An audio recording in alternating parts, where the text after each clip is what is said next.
Hello everyone, welcome back to another model kit build. Today we are going to be working on the Aoshima 1/24th scale Nissan Skyline R35 from 2012.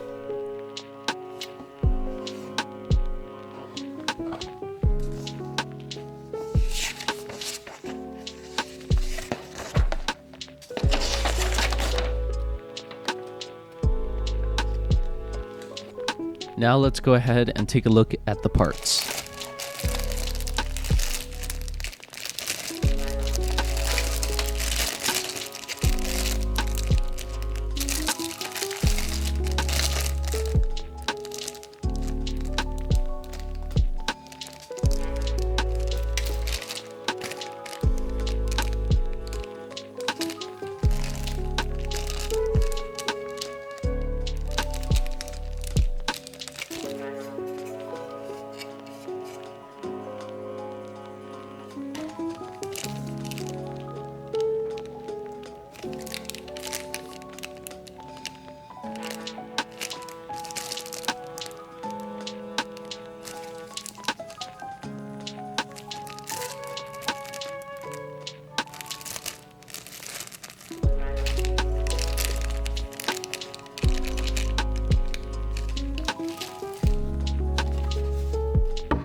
To begin the kit, let's go ahead and open up each one of the part bags.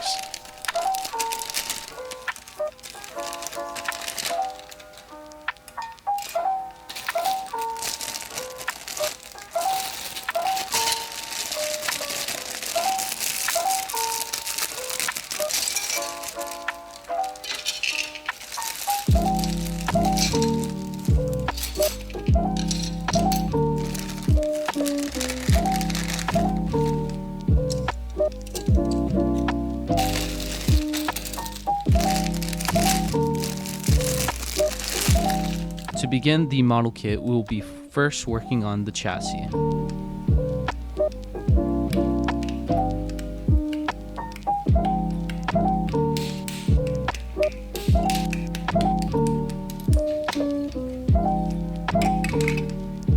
Now, let's go ahead and paint the chassis using Tamiya's flat black.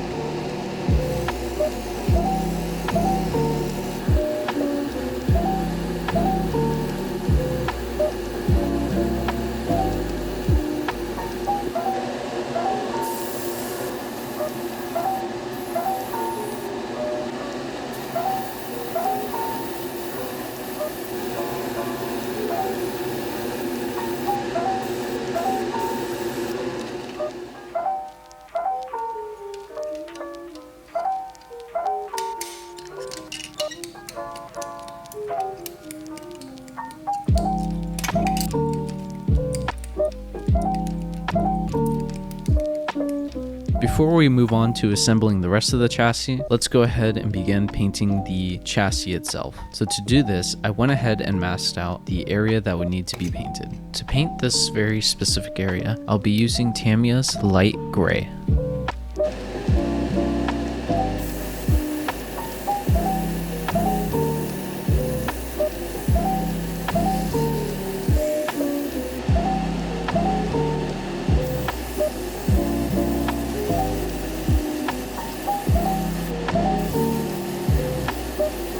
I also took this time to paint the exhaust assembly along with the brake calipers using Tamiya's gold leaf.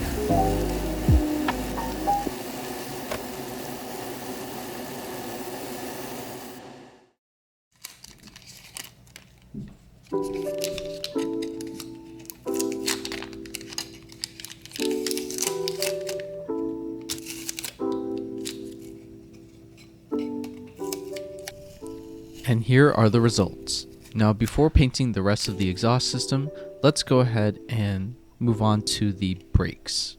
So to begin, I applied some clear gloss for preparation for the decals.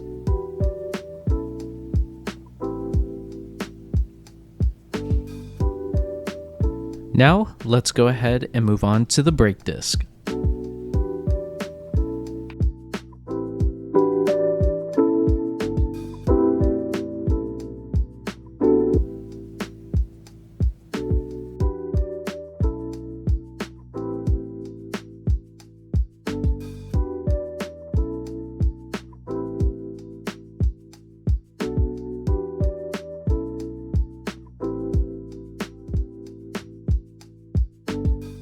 Now, before we complete the entire brake assembly, let's move on to the struts.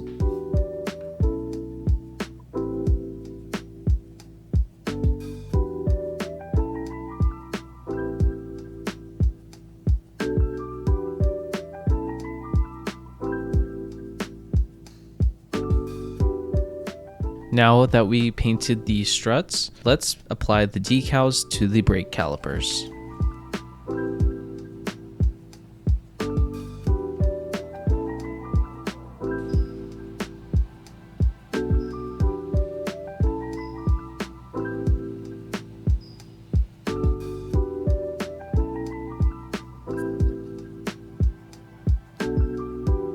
Now that we applied the decals, let's begin assembling the brakes along with the strut.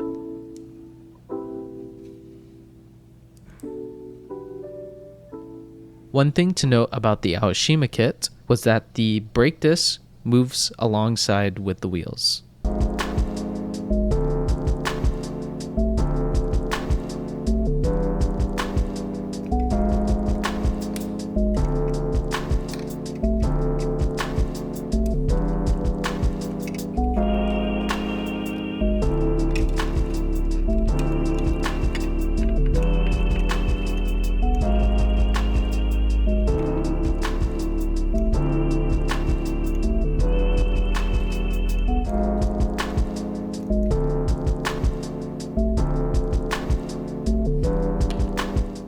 Now, let's complete the chassis.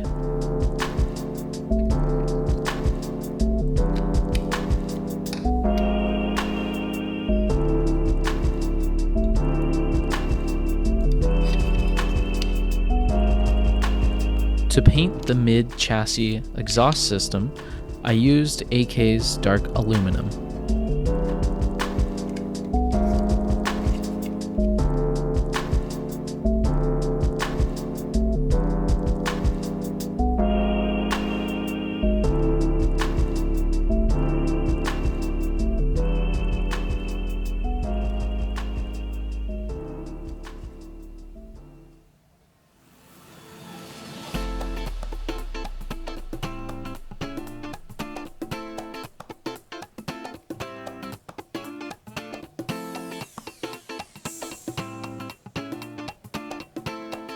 Now, let's move on to the interior.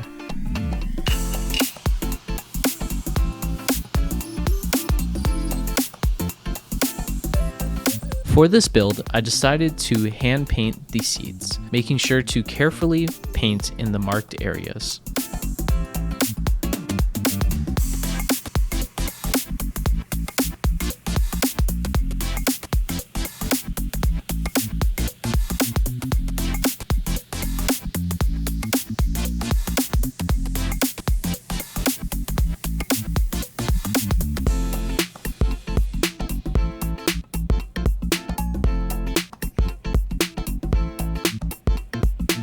When I moved on to the center console, I painted the details using Vallejo's aluminum.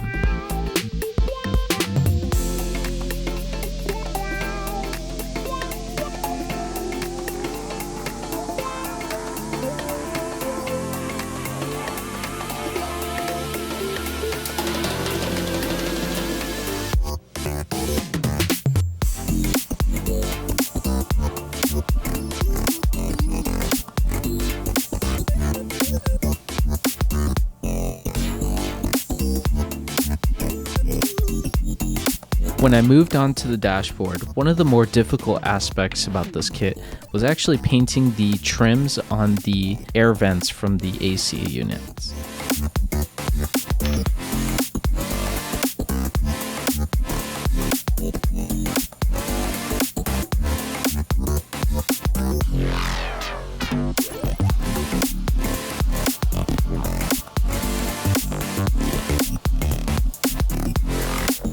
Once I was done painting the dashboard, I moved on to assembling the rest of the center console of the interior.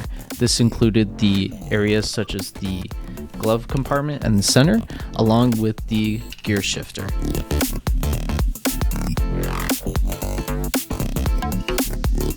Afterwards, I then moved on to painting the steering wheel.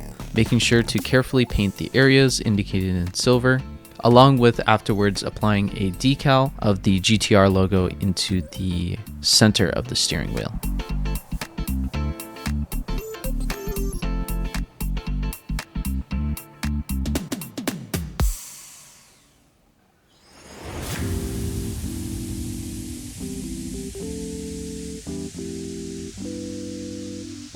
Once I was done applying the decal into the steering wheel, I then moved to applying the steering wheel mount along with the steering wheel together, and eventually moving on to applying it to the dashboard.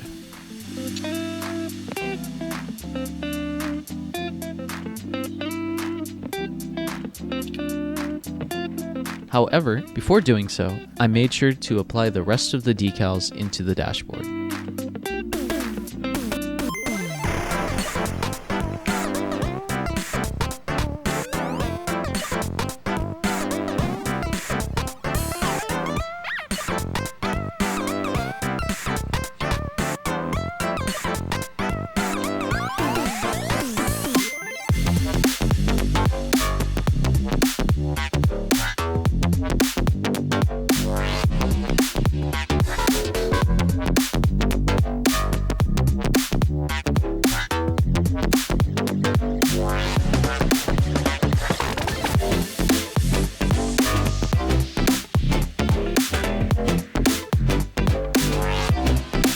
Instead of painting Tamiya's X clear, I opted to use a cutout of a clear piece of polystyrene and apply it into the dashboard cluster.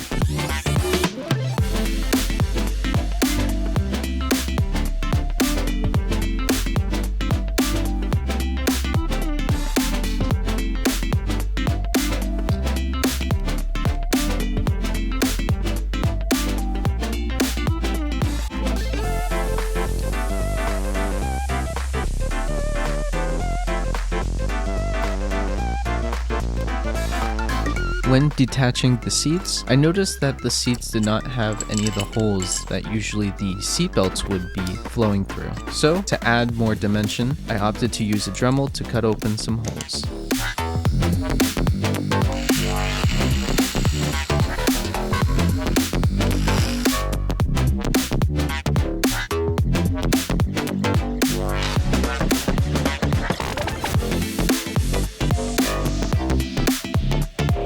After noticing a gap along the seat assembly, I took the opportunity to apply some putty and afterwards began sanding so that the area became seamless.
Now, let's go ahead and paint the details of each door panel.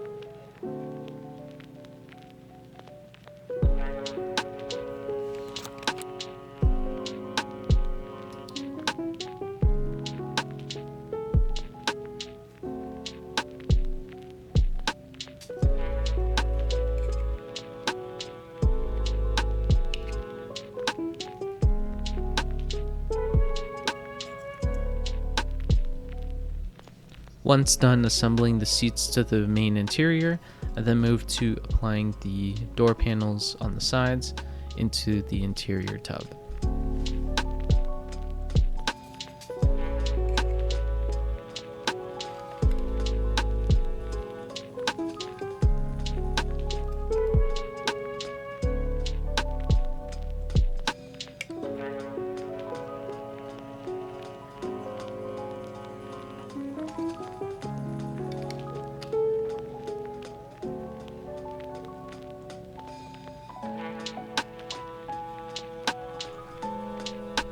Now, let's go ahead and apply the exhaust system onto the chassis.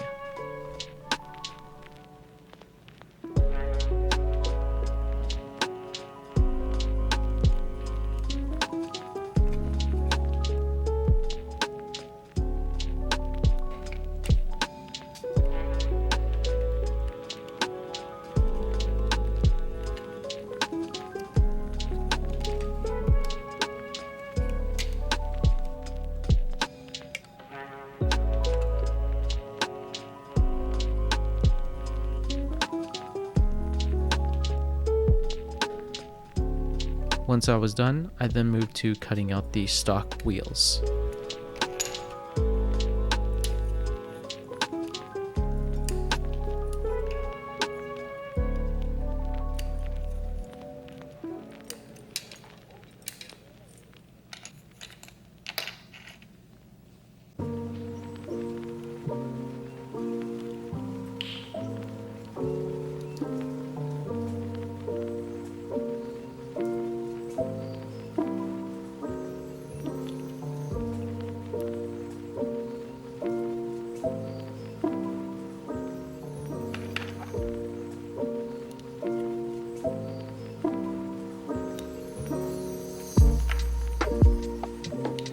Now, since the wheel assembly is done, let's go ahead and move on to the engine bay. So let's first cut off some parts and assemble them together.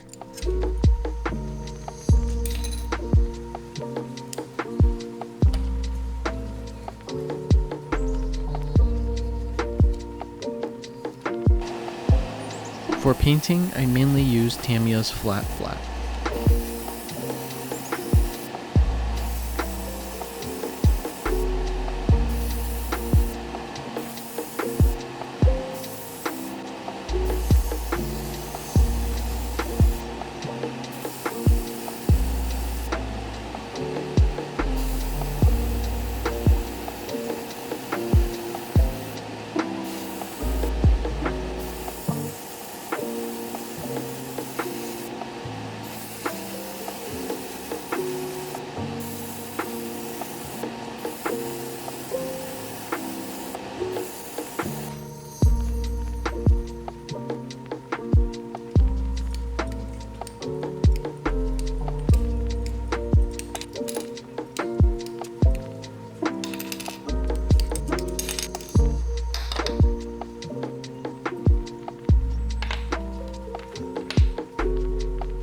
On indicated areas, such as the engine block, I opted to use Tamiya's Chrome Silver.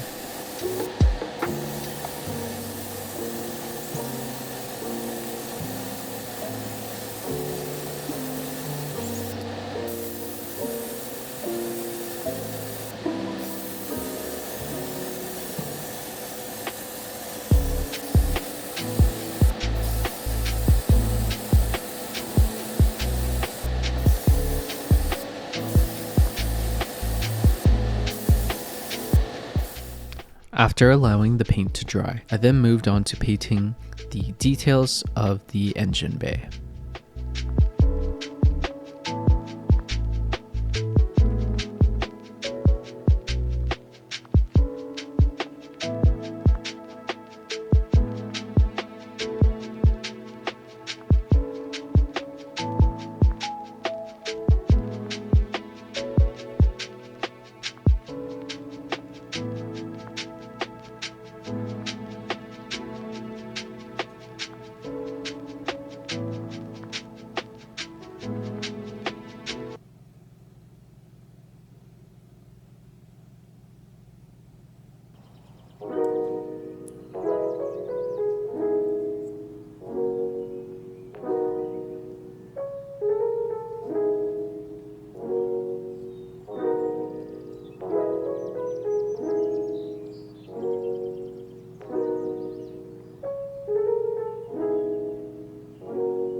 Now let's go ahead and begin assembling the entire engine bay.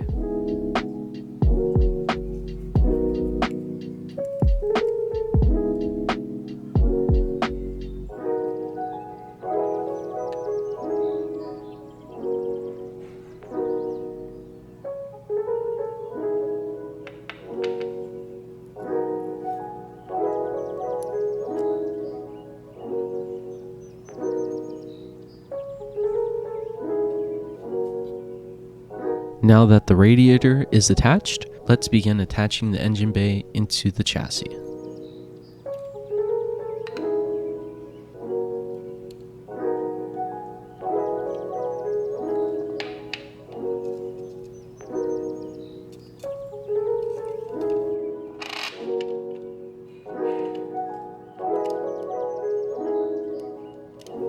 To add more depth into the brake disc, I applied a panel wash.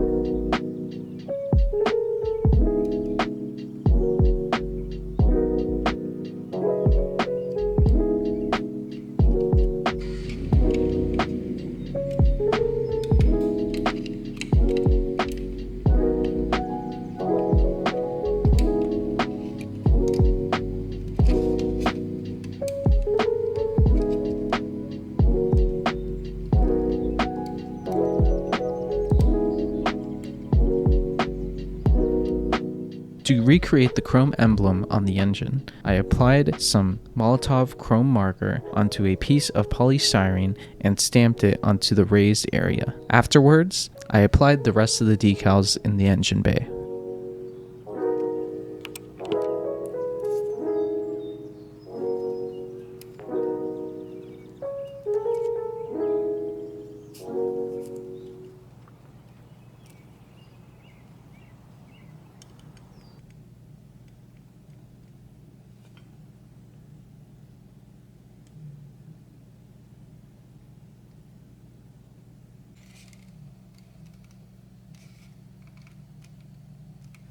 Let's go ahead and move on to the main body.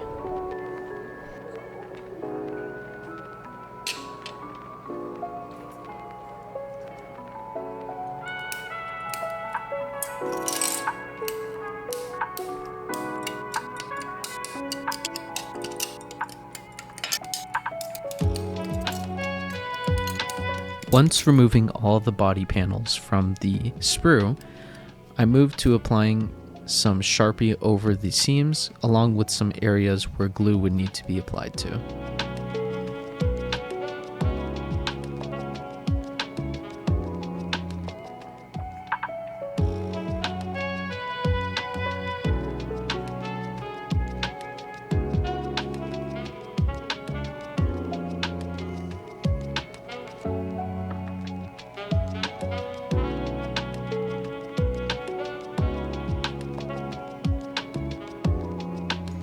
Once I was done, I then moved on to sanding the body panels, starting with a 400 grit sanding sponge.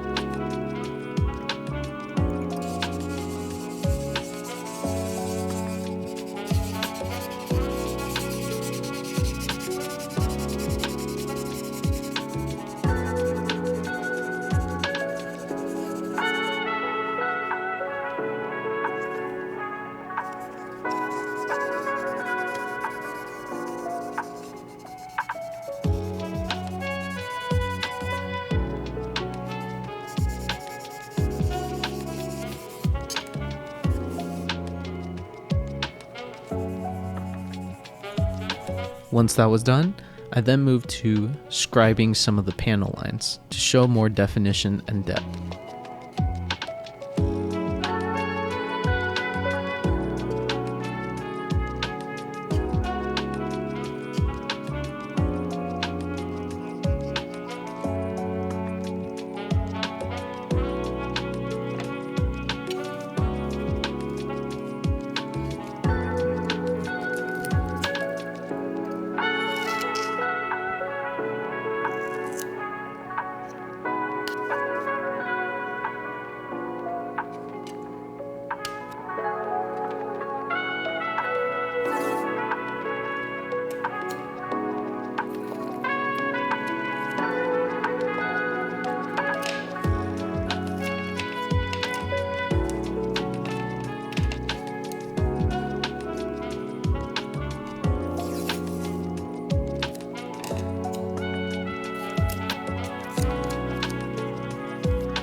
let's move on to applying the primer coat.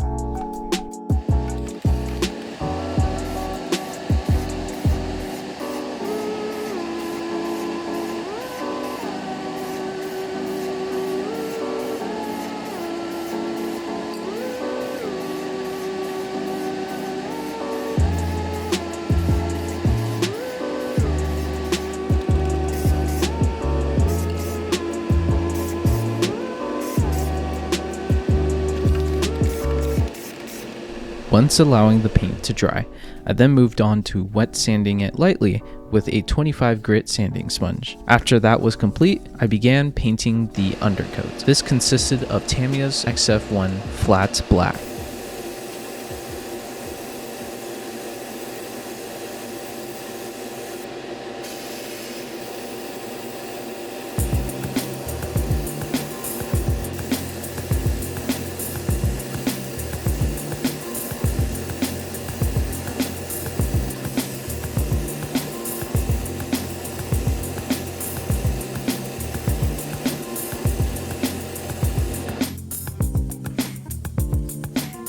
For the main body color scheme, I opted to use a blend of Tamiya's bronze and copper. I was originally inspired for this color to be used on this car since I saw one in real life and decided to replicate it on my own.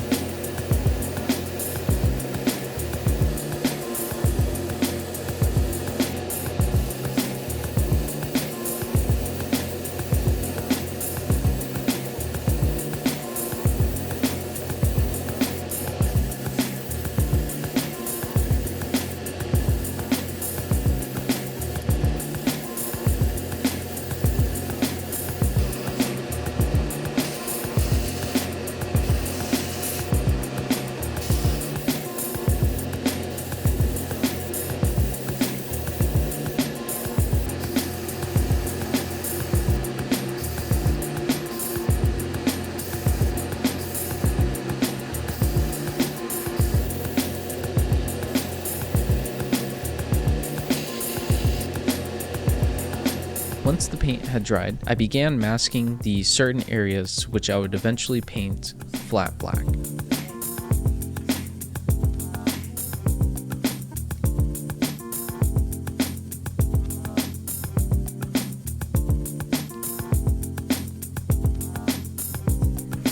I had also used this opportunity to paint the engine bay on the front where the hood would be located at, along with some of the trim areas along the car, such as the A-pillar as well as the rear bumper.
After painting those main components, I then moved on to painting the smaller details of the GTR. This included rear brake lights along with emblems.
Now that I painted the grille area, let's move on to peeling off the masking tape from the body panels.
Before moving on to the main clear coat, I made sure to apply the rest of the body decals.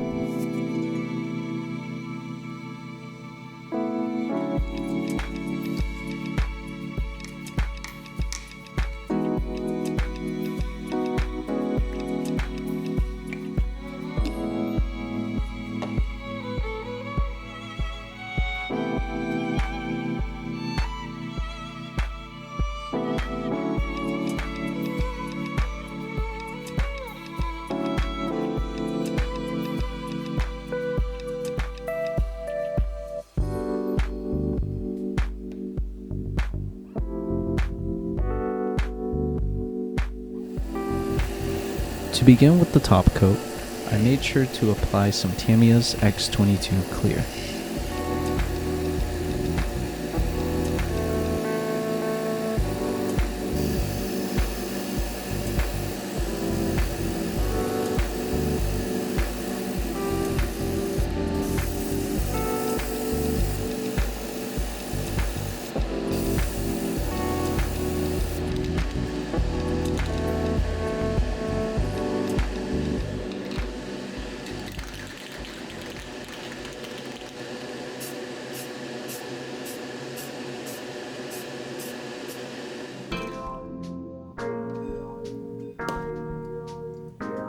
Once the top coat had dried, I noticed a few imperfections on the top coat. To clear this up, along with polishing and wet sanding, I began to use a 2000 grit sanding sponge and eventually worked my way up to a 10,000 grit sanding sponge.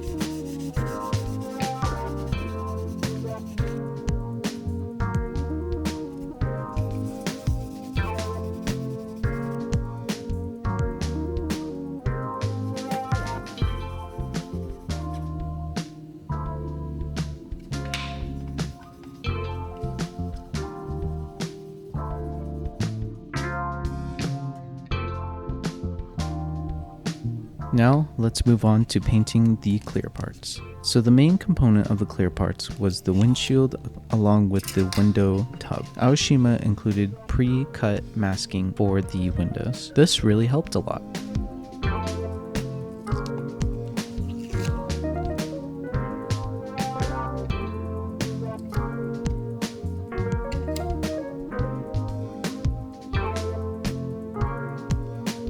I began by spray painting a large amount of Krylon's black primer and allowed it to dry.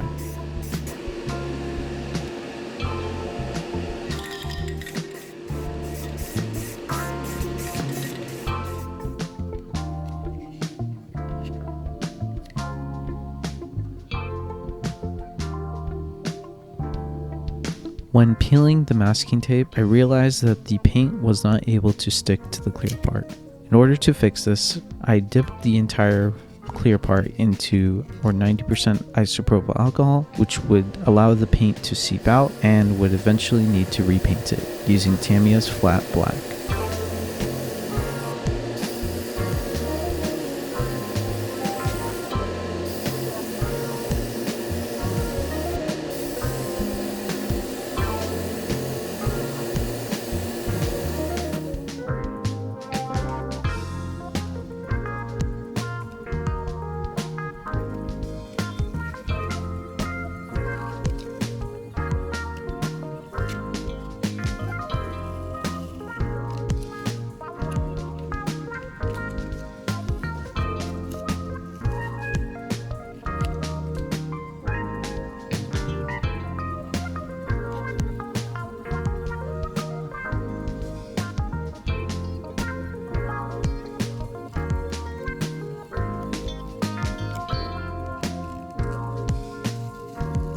Now, since that is all peeled and ready to go, let's move on to polishing. To begin polishing the R35, I first used Tamiya's fine polishing compound.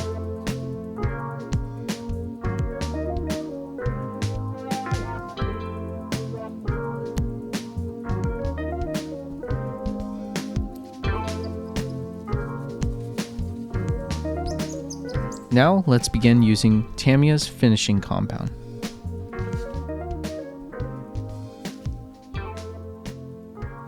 Once I finished polishing the main body of the R35, I then moved on to the mesh cutouts.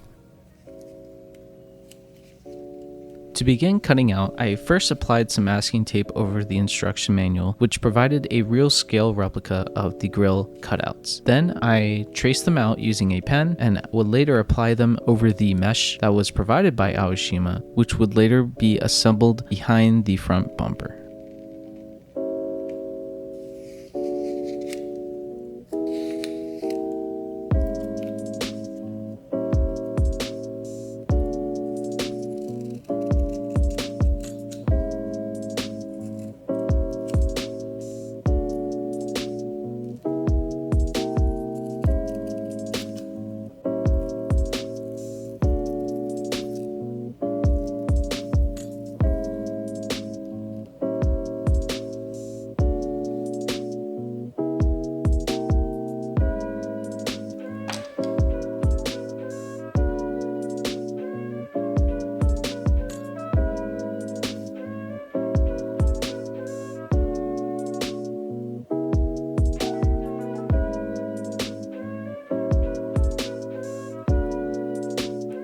To cover up some of the unpainted areas, I used LAKEY's rubber black.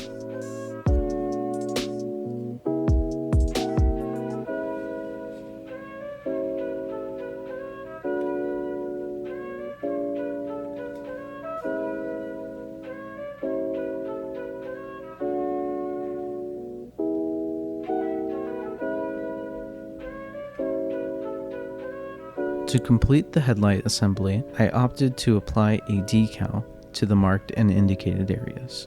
The headlight assembly consisted of a decal, chrome part, as well as a clear lens. This also was the same for the rear lights. The fitment for the taillights was pretty seamless and allowed for a smooth assembly.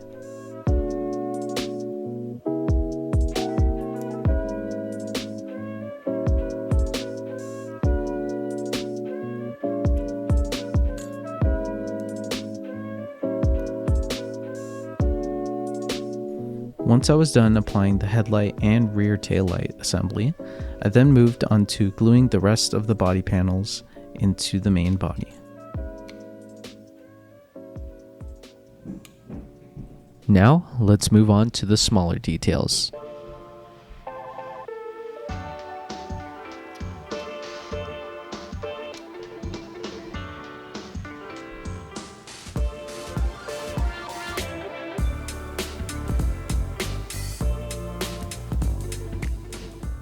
Before I attached the window into the main body of the R35, I made sure to paint the interior with Vallejo's black.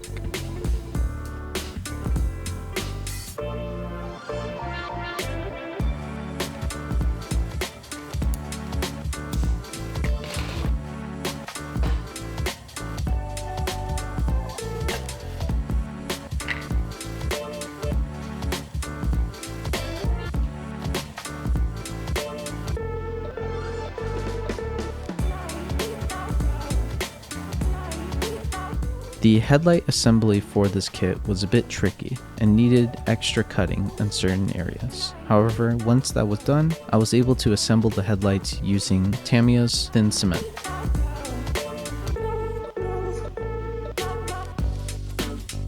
Now, let's attach the body, interior, chassis, and engine all together.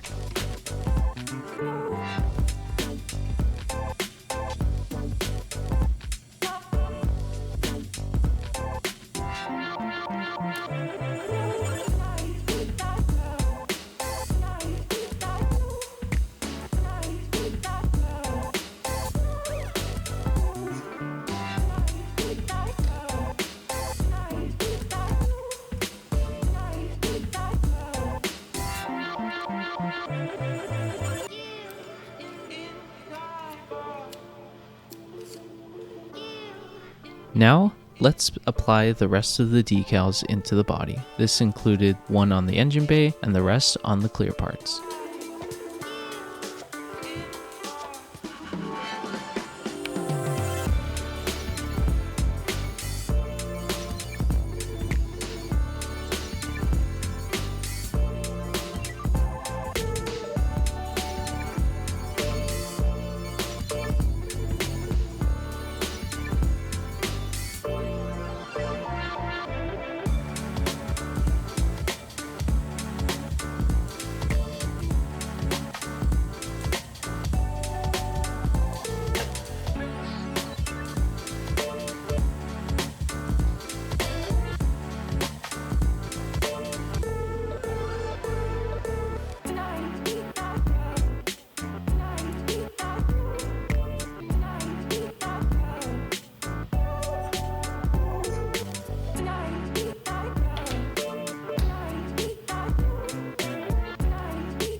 Instead of attaching the spoiler using Tamiya's thin cement, I opted to use canopy glue, which would prevent any fogging, hazing, or any destruction to the clear coat.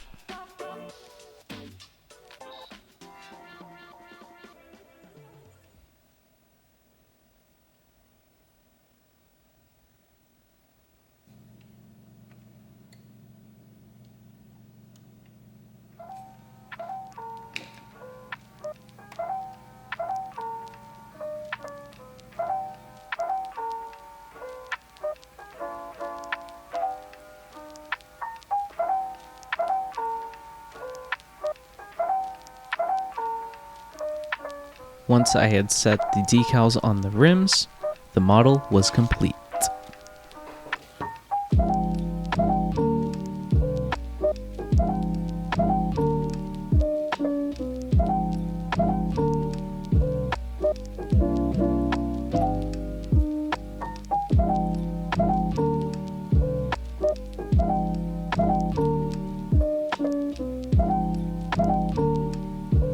If you stuck around to the end of the video, thank you for watching the video. I appreciate it, and I will be uploading some more content soon. Happy New Year's, everyone, and I hope you guys enjoy the rest of the January.